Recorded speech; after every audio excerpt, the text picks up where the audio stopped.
Fala aí, rapaziada do nosso canal RB Futebol, trazendo mais um vídeo aqui no nosso canal. E nesse vídeo para falar do empate entre Palmeiras e Fortaleza e dar 100% de parabéns aí ao Fortaleza nessa partida. Que partida grandiosa do Fortaleza, buscando a vitória o tempo inteiro, 90 minutos buscando a vitória. O Fortaleza não estava contente com o empate. Antigamente a gente pegava aí, um time do Nordeste, um Bahia, um Fortaleza, um Vitória, indo jogar contra os times grandes e se retrancando, esperando o adversário. Rapaz, você vê uma partida dessa do Fortaleza de hoje, é para dar orgulho ao torcedor. O time em cima o tempo todo, buscando a vitória o tempo todo. Muito legal de se ver a partida do Fortaleza hoje. Parabéns. Você que ainda não é inscrito, se inscreva, ativa o sininho das notificações. Vamos aí para o pós-jogo e daqui a pouco nós estaremos de volta. Uma linha defensiva, né, de 5 jogadores, especialmente para tentar anular os dois jogadores de lado de campo do Palmeiras, que era o Felipe e o Estevão, tentando explorar o erro do Palmeiras e conseguiu, de certa forma, dificultar ao máximo do segmento, né, vamos dizer assim, da evolução do jogo do Palmeiras por conta da importância desses dois jogadores. O Palmeiras cria, o Palmeiras tem uma intensidade muito grande, né, ele corre, ele dá um volume de jogo, né, contra os adversários, especialmente dentro de campo, mas eu tenho que ressaltar o Fortaleza, o trabalho do Fortaleza. Não é fácil jogar contra o Palmeiras dentro de casa. E o Palmeiras e o Fortaleza, em momento algum, se desesperou, mudou a sua postura, não ficou desesperado, mesmo com os erros. Eu acho que foram 2 erros de arbitragem, né? Nós vamos discutir isso mais tarde, mas e o Fortaleza se manteve na sua proposta. O Palmeiras criou, teve oportunidades, realmente teve uma com o Veiga que ele erra na cara do gol, né? O Silas até brincou, depois o Silas falou, né, pra gente aqui no... vai falar? Em off? Não, vai falar falar no ar. Tá certo. Eu falei em off e vou falar no ar. Mas eu acho que foi um jogo de duas grandes equipes. O Fortaleza atingiu um estágio e como diria Bruno Henrique, né, um patamar no futebol brasileiro, em que ele joga dentro e fora de casa com a mesma postura, o trabalho do Vojvoda, os 2 trabalhos mais longevos, né, da Série A, 3 anos, 3 anos e meio, e outro 4, que é o Abel. Então nós vimos aí o equilíbrio das 2 equipes, acho que foi um bom jogo, as 2 equipes criaram, e aí algumas coisas que são pequenos detalhes, né, que acho que a Renata daqui a pouco pode elucidar para todo mundo. Pois é, o Marcelo Paz, inclusive CEO do Fortaleza, ele já fez uma postagem, inclusive já cutucando também a arbitragem da partida de hoje. Mas a gente também vai analisar com muito detalhe, com muito cuidado, tudo o que aconteceu lá no Allianz Parque. Sobre o patamar do Fortaleza, Silas, é algo muito, mas muito impressionante, porque é um time do Nordeste, é um time que não tem o dinheiro nem o poderio financeiro que as equipes do Sudeste têm. A gente pode colocar o Sul também nessa história e consegue crescer a cada temporada. E não é um crescimento que um crescimento discreto, é um super crescimento. Esse Fortaleza hoje, ele está na 3ª colocação do Campeonato Brasileiro, mas com muito mérito. Ele realmente merece estar ali. É muito difícil bater o Fortaleza. A gente precisa lembrar e aplaudir o Rogério Ceni, que começou esse trabalho. E agora o Vojvoda, o Marcelo Moretti, que é o presidente do São Lourenço, e eu trabalho para o São Lourenço também, me ligou porque o Romagnoli saiu, o Pipe Romagnoli saiu, e ele me ligou em seguida, falou: Paulo, será que o Zubeldia viria para cá? Falei com o presidente Casares, não, tem contrato até o final do ano que vem, não tem intenção nenhuma nesse momento. Também não foi, o Casares falou para mim, a gente não foi procurado, né, por aqui. E aí ele perguntou do Coudet, perguntou do Sampaoli. E eu falei para ele, Marcelo, tem um treinador aqui no Brasil, argentino também, o Vojvoda, que está fazendo um trabalho maravilhoso, mas ele recebeu proposta de quase todos os times grandes do Brasil e tem uma palavra muito firme e resolveu ficar. Então eu acho que muito, Marcela, né, Zé, Capita, desse momento do Fortaleza, passa por essa, sabe... esse cara verdadeiro, esse cara que cumpre contrato, esse cara que sabe onde ele está e que eu acho que vai chegar o momento dele e ele vai falar, bom, agora é hora de eu dar o passo, porque já estou tempo suficiente aqui no Brasil para, de repente, encarar um desafio, não diria maior, porque o Fortaleza está jogando os campeonatos internacionais também, sul-americanos, mas para, de repente, ele encarar um outro time aí. E outra coisa, e também se não quiser ir, se quiser ficar no Fortaleza durante tanto... É total ele escolha tá feliz dele, lá, né, ele Marcelo? está feliz, o time responde, os jogadores gostam dele, a torcida respeita, ele está feliz morando em Fortaleza. Então é aquela coisa assim, a gente acaba falando muito do Vojvoda, que vai sair um dia do Fortaleza, mas se ele não quiser sair, meu amigo, tá tudo certo, entendeu? Porque lá ele tem também um desafio a cada temporada, e é um desafio muito pesado. Não é uma coisinha simples você estar à frente do Fortaleza e chegar onde ele tem chegado a cada temporada, não. Vamos lá para o Allianz Parque, a gente vai conversar com o Vinícius Nicoletti e ele acompanhou a partida de perto, vai trazer então, o Vojvoda vai falar também, a gente mostra para vocês ao vivo. Fala, Vini, tudo bem? Boa noite, bem-vindo. Tudo bem, Marcela, boa noite para você, boa noite a todos os companheiros, pessoal em casa. Pois é, Marcela, era um clima de euforia do torcedor do Palmeiras, porque era uma volta ao Allianz Parque. O Palmeiras não jogava aqui há 40 dias, a última vez foi no dia 15 de setembro contra o Criciúma, uma goleada por 5-0. Depois teve um jogo fora de casa, com o Vasco, aí o Atlético jogando em Campinas e mais 2 jogos fora de casa. Por isso, 40.321 torcedores, um excelente público nesse sábado, nesse confronto contra o Fortaleza, e o torcedor esperando mais uma vitória do Palmeiras para assumir a liderança com tranquilidade do Campeonato Brasileiro. Vai acompanhar o jogo do Botafogo logo depois, mas o torcedor estava nessa expectativa. Por isso que ao final do jogo teve uma mescla aí de vaias, aplausos. O torcedor, claro, não gostou desse resultado, mas o fato é que o Palmeiras, como vocês já destacaram aí, não fez uma grande partida, sentiu falta principalmente de 2 jogadores titulares no último jogo que estavam suspensos, o Marcos Rocha na lateral direita e o Aníbal Moreno no meio campo. O Zé Rafael não fez uma boa partida ali no meio campo, inclusive foi substituído no segundo tempo, e o Mike também, no segundo gol, a bola acabou batendo nele e voltou para o Moisés fazer o segundo gol do Fortaleza, o gol de empate, segunda vez. Então não foi uma grande partida do Palmeiras, ficou devendo realmente.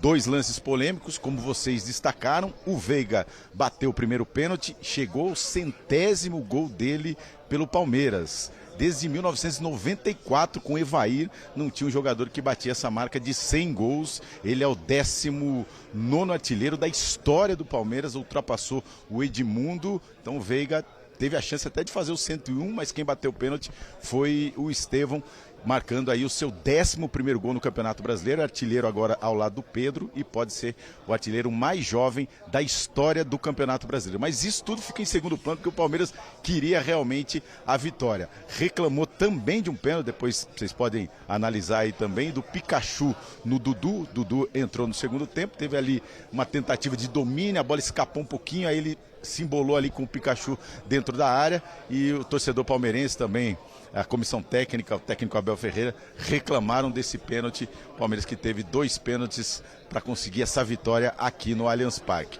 Uma boa notícia é que os jogadores que estavam pendurados não receberam cartão amarelo. Alguns dos principais jogadores do elenco ali, o goleiro Everton, o Richard Rios, o Estevão, e o próximo jogo é um clássico contra o Corinthians na segunda-feira que vem, não nessa, na outra segunda-feira. Palmeiras vai à Neoquímica Arena jogar um clássico fora de casa. Então não tem ninguém suspenso. E a outra boa notícia é o retorno do Maurício, que teve uma contusão no joelho, ficou fora 15 dias, teve uma recuperação muito rápida e voltou ao time entrando no segundo tempo, numa tentativa de vencer a partida. Ele tirou o Zé Rafael, colocou o Richard Rios fazendo a proteção da zaga e 2 meias, 3 atacantes, depois entrou mais um atacante, o Rony. O Palmeiras tentou a vitória de todo jeito até o último minuto, mas como eu disse, não foi uma grande partida. Apenas o Estevão teve uma chance, quando estava 2-1, ele saiu cara a cara com o goleiro num passe do Rafael Veiga e acabou perdendo o gol. Era a chance de matar, ampliar a vantagem ali, aí dificilmente o Palmeiras perderia o jogo, mas acontece. Palmeiras então, com esse empate, assume provisoriamente a liderança do Campeonato Brasileiro, espera esse confronto contra o Botafogo, mas no Campeonato Brasileiro são 12 jogos de invencibilidade, com 7 vitórias e 5 empates. É uma excelente sequência, mas ainda tem campeonato e agora tem que torcer para um tropeço do Botafogo, que pega o Bragantino, e depois tem clássico contra o Vasco, e o Palmeiras agora inicia esse trabalho de preparação para o clássico contra o Corinthians. É isso aí então, Marcela, daqui a pouco então a gente volta aqui do Allianz Parque, passando os personagens do Palmeiras, do Fortaleza e também os 2 treinadores. Tá certo, Vini e Vinícius, então, com toda prioridade, os jogadores que forem passando por aí, você nos chama e a gente volta para o Allianz Parque. Daqui a pouquinho a gente mostra ao vivo também a entrevista do Abel e do Juan Pablo Vojvoda. Eu começo contigo, Fábio, sobre as substituições do Abel Ferreira. Você gosta, ele realmente, assim, ele é ousado ali no segundo tempo, ele vai para cima, ele vai trocando volante por meio-campista e toca atacante, ele coloca o Maurício. O que é que você acha? Gosta? Bota o Dudu, o Rony. Marcelo, é porque assim, o Abel ele sabia da importância desse jogo para o Palmeiras, né? A vitória, o que representaria para o clube, você assumir uma condição de liderança, né? Manter uma vantagem sobre o Botafogo, mesmo o Botafogo entrando em campo contra o Bragantino. E é o dever do treinador ter essa leitura do jogo e buscar o resultado, né? Então, eu acho que a gente também não pode tirar o mérito do Fortaleza, Marcela, até a gente estava conversando também, assistindo o jogo, porque a gente ia colocar a maneira como o Palmeiras se portou, né? O Estevão não teve a mesma atuação, talvez, de jogos anteriores, o Felipe Anderson também, mas muito se deve pela maneira como o Fortaleza se posicionou em campo, né? Então, o Fortaleza, ele tem uma questão de meio campo e ofensiva, tem uma forma de jogar, mas defensivamente, ele olha muito para o seu adversário, né? Então, a gente vê o Fortaleza em alguns jogos jogando com uma linha de 4, hoje ele opta por jogar com uma linha de 3, porque ele sabia que ele tinha que fechar dentro, né, a entrada da área. Então, assim, o Estevão tem uma movimentação muito forte para a beirada do campo, isso é a marcação, a responsabilidade do lateral. E quando o Estevão ele conduz a bola para o meio, né, que ele tem a perna esquerda como ponto forte também, ele acabava batendo com um jogador de meio campo, um volante ou um dos zagueiros. Então, assim, o Palmeiras talvez não criou tanto como criou contra o Juventude, mas muito também pela marcação que o Fortaleza exerceu e esse posicionamento defensivo. Agora, com relação às modificações, como o Nicoletti falou, o Mike não teve uma boa atuação, né? O Palmeiras sentiu falta ali do Marcos Rocha, sentiu falta do Aníbal Moreno também no meio campo, né? O Zé Rafael que atuou no jogo de hoje, mas ele fez o que era possível. Ele movimentou as peças de acordo com que fizesse o Palmeiras ser mais ofensivo, fizesse o Palmeiras buscar o resultado de vitória, mas frente a isso tinha um adversário muito bem postado, muito bem treinado pelo Vojvoda e que também tinha o interesse do resultado, porque o Fortaleza, como a gente já falou aqui, briga pela possibilidade de título. Ô Zé, o que é que você acha que faltou a esse Palmeiras para sair com a vitória hoje lá no Allianz Parque? Eu acho que assim, a característica de jogo do Palmeiras, o Palmeiras é muito objetivo, né? Ele é muito vertical. Então ele tenta finalizar o mais rápido possível pelas características dos seus jogadores. E com o posicionamento do Fortaleza, aí se transforma num jogo de paciência. Sim. Você tem que fazer essa bola rodar de um lado para o outro, para desgastar o time adversário, para encontrar os espaços para você poder jogar, especialmente quando você tem o Veiga por dentro, né? O Veiga não é um cara técnico como é o Maurício. O Veiga é um cara de 2 toques na bola. Lembra muito o Cabeça, né? Nosso amigo aqui, o Alex, que trabalhou conosco aqui, no sentido de tocar pouco na bola. Ele não é um jogador que dribla, ele carrega, não. Ele domina, toca e vai para a área finalizar. Ele domina, toca e se posiciona para finalizar. Então, isso com o posicionamento do Fortaleza, ele teve dificuldades. E aí o Fortaleza, como o Fábio já explicou muito bem, essa foi a chance no segundo tempo, mas ele errou o domínio, né? A bola ficou para trás, ó. Na hora que ele vai dominar a bola... Podia ter servido lá o Flávio Lopes, né, Zé? Dá uma olhada, ó. Mas era muito para ele, Silas. Era na hora muito do domínio, dele, né? Na hora do domínio, ele errou, ele deixou a bola passar e ele foi... Na hora que ele domina, a bola foi. Então, e aí o Palmeiras teve essa dificuldade, porque o Fortaleza, mesmo perdendo, né, em alguns momentos da partida, ele não se desesperou, não mudou posicionamento, nada, ele continuou jogando da mesma forma. E aí, optando pelos erros da equipe do Palmeiras, é que nós estamos vendo, né, assistindo os 2 erros do Palmeiras. Esse do Mike foi um erro grotesco, tanto do Vitor Reis também. Aqui nós temos um zagueiro que, assim, o Vitor, ele gira o corpo para tentar chutar com a direita, quando ele tinha que cortar com a perna esquerda, né? Aí é posicionamento do corpo. E o Palmeiras teve essa dificuldade. Com as substituições, você vê que o Palmeiras ganha um pouco mais de volume, porque tem o Maurício, que é um cara que se aproxima, né? Ele é um jogador, eu falo assim, um pouco mais de futsal, que ele tem a bola nos pés um pouco mais próxima, é o jogador do toque curto, toque longo, ele tem o drible. Então o Palmeiras começou a ter um pouco mais de volume. O Dudu é diferente do Felipe. O Felipe Anderson é um jogador técnico, mas ele não tem a característica de atacante como tem o do Dudu. Então o Palmeiras começou a mudar um pouquinho, embora o Dudu não seja mais o mesmo, né? O Dudu não consegue voltar a jogar da mesma forma que vinha jogando antes. Então o Palmeiras teve essa dificuldade, porque não é da característica do Palmeiras rodar tanto a bola, especialmente quando joga em casa. Às vezes o Abel muda até a estratégia, né? Entrega a bola para o time adversário, recua para jogar em velocidade, mas isso quando tem o Rony ali na frente. Hoje ele optou pelo Flaco Lopes e aí não conseguiu jogar. Mas muito méritos também da equipe do Fortaleza nesse aspecto, que soube se comportar dentro do jogo. Né?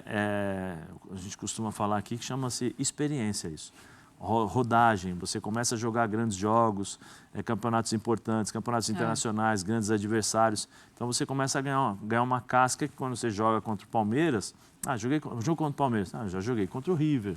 Né? Já joguei com outros times grandes. Corinthians, então você vai ganhando essa experiência, né? E é o que aconteceu no jogo de hoje. Engraçado, você está falando isso e eu estou lembrando do Fortaleza contra o Corinthians na Sul-Americana, que foi um dos piores jogos. Sim. Os dois piores jogos que a gente lembra da temporada do Fortaleza.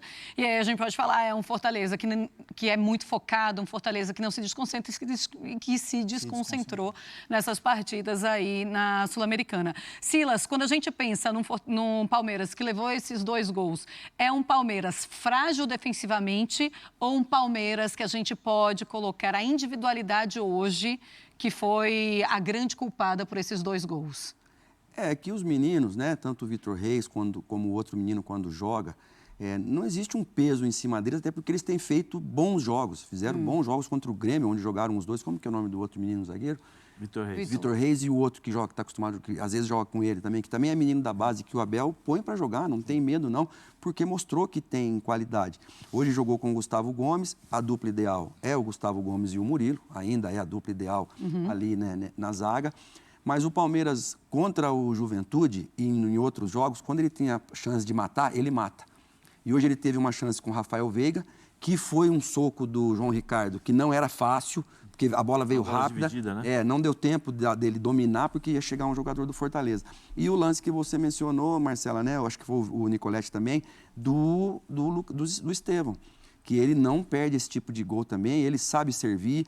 No jogo contra o Juventude, ele dá uma rolada para o Veiga, só para o lado, e o Veiga vai e faz o gol contra o Juventude lá. E hoje, você falou bem, ele tinha que ter definido. Mas no domínio, a bola fica mais para o lado direito do que para a perna esquerda, que é onde ele tira, fez o gol de pênalti assim, tirou lá no canto, ele tem muita facilidade. E quando isso não acontece, o time todo fica esperando, em qualquer momento a gente ganha o jogo. Em qualquer momento a gente ganha o jogo. Só que enfrentaram o Fortaleza, o Vojvoda deve ter visto o jogo do Aguirre pelo Peñarol contra o Corinthians, que se fechou com 5, está todo mundo se fechando com 5. O Peru se fechou com 5 contra o Brasil, seleção brasileira, só depois que tomou os 2 gols que se abriu. E aí a porteira abriu, como aconteceu com o Peñarol também contra o Botafogo. Mas o Palmeiras hoje não teve a mesma eficiência, nem tão pouco na frente, Marcelo, como você me perguntou, como lá na defesa também. Mas você ficou com essa impressão de que o Palmeiras imaginou que poderia vencer a partida a qualquer momento? Teve isso? Não, o próprio jogador Eu também não pensei o próprio jogador do Juventude, quando acaba o jogo, ele falou, a gente enfrenta... Fortaleza? No jogo passado, que o Palmeiras ganha do Juventude de 5-3, ele fala, quando acaba o jogo, acho que foi o capitão, não, o Palmeiras é um time muito difícil, é muito dinâmico. Então, por ter essa dinâmica, às vezes os jogadores lá de trás, meio campo, falam, não, daqui a pouco o Estevão acha lá uma jogada, daqui a pouco o Flaco Lopes faz um gol, daqui a pouco o Veiga, daqui a pouco o Felipe Anderson, e hoje não aconteceu. O Fortaleza se aproveitou disso e, como disse muito bem o Zé, não perdeu a cabeça, mesmo aqui, segundo aquilo que a gente viu, sendo prejudicado pela arbitragem. O João Schmidt, uma vez, quando veio participar do Bola da Vez aqui, foi logo após a final do Campeonato Paulista contra o Palmeiras. E aí, conversando, eu estava falando, e aí, João, como é que tá, né? A final foi boa e tal. Ele falou assim, o time do Palmeiras você não pode errar. Se você erra, eles matam o jogo. E o Palmeiras é assim, se você der a oportunidade, ele faz o gol e depois é bem complicado de jogar contra o Palmeiras. Marcelo, mas acho que o Palmeiras, assim, esses 2 jogos são 5 gols sofridos, né? Então, eu acho que liga um sinal de alerta ali. Hoje, eu acho que em cima da pergunta que você fez para o Silas, hoje é uma questão individual. Erros individuais que propiciaram ao Fortaleza fazer os seus gols.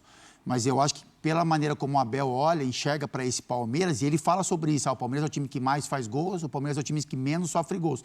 Mas não é normal um time que sofre poucos gols e que briga pelo título brasileiro, por exemplo, tomar 5 gols em 2 partidas. Verdade. O Palmeiras tem tempo para treinar, tem tempo hoje para correr, porque muitas vezes o treinador chega, né, na entrevista e quando tem alguns erros defensivos, coloca o tempo, né? A gente não tem tempo para corrigir, é só na base da conversa. Então, hoje o Palmeiras tem esse tempo. Então, assim, são 10 dias de preparação, esse jogo são 6, 7 dias de preparação. Então, eu acho que isso mexe um pouquinho com o dia a dia do Palmeiras, com um time que quer ser campeão, e com certeza o Palmeiras vai brigar por isso até o final. Eu acho que 5 gols sofridos em 2 jogos, eu acho que é algo que chama atenção para esse Palmeiras que é tão equilibrado. Apesar de no jogo do Juventude ter feito muitos gols. Não, fez 5 gols, hoje fez 2 gols. Mas é assim, isso. A questão levou ofensiva, 3, ela entendeu? funciona. Claro, e agora isso, 2, exatamente, isso conta. exatamente. E assim, e por mais que a gente fale em individualidades, a gente coloca um asterisco ali no lado da individualidade, porque a gente pode pensar assim, o Vitor Reis errou.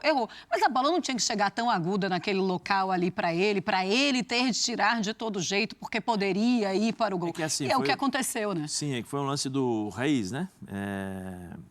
Vitor Reis. Não, lateral direito, né? O Fortaleza é o Brits. Sim. Ele é um zagueiro, né? Tá jogando como lateral. E ele bate na bola, Marcelo, de propósito, justamente para ela fazer a curva, para ela chegar no jogador do Fortaleza que estava atrás dos 2 jogadores do Palmeiras. Quando você... E aí, o Fábio está aqui, o Silas está aqui também, nós jogamos na Itália, o Fábio na Europa. Você tem o posicionamento. Se a bola está do teu lado direito, você tem que ficar posicionado esperando a bola para cá. Então você ajeita o seu corpo, porque se a bola vier para cá, você tira com a perna esquerda.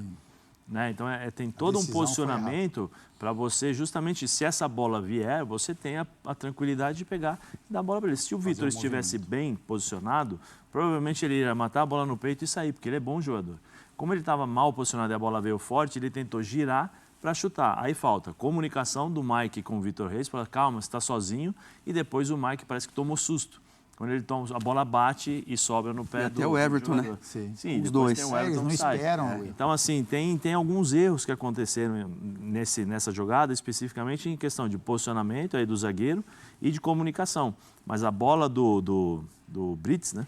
Foi uma bola de propósito, realmente, que você coloca uma curva um pouco mais longa, vamos dizer assim, para chegar no segundo pau, no atacante onde estava ali.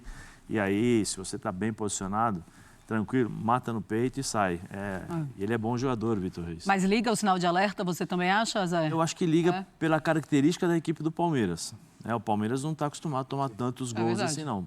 Como não está acostumado a fazer tantos gols também. O Palmeiras normalmente ganha de 1-0, né? 2-1, né? 3-1, 2-1, 1-0, porque é uma equipe que produz muito no erro do adversário em determinados jogos. O Abel tem essa estratégia de, muitas vezes, faz o gol, se defende, fecha e não arrisca tanto. Mas tem que prestar atenção, especialmente dentro de casa. O Palmeiras não toma muitos gols dentro de casa. E hoje... 2 é muito para nós que estamos acostumados, né? Bola na trave, o espaço para jogar, até porque o Fortaleza deu a bola para o Palmeiras, né? Será que o Aníbal Moreno fez tanta falta assim?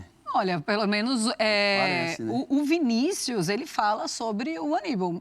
Mas eu acho que sim, Silas. Eu tenho uma pergunta para fazer. O Rafael Veiga, você sabe quantos gols ele tem? Rafael. Então tá aí, pessoal, foi o pós-jogo do empate entre Palmeiras e Fortaleza.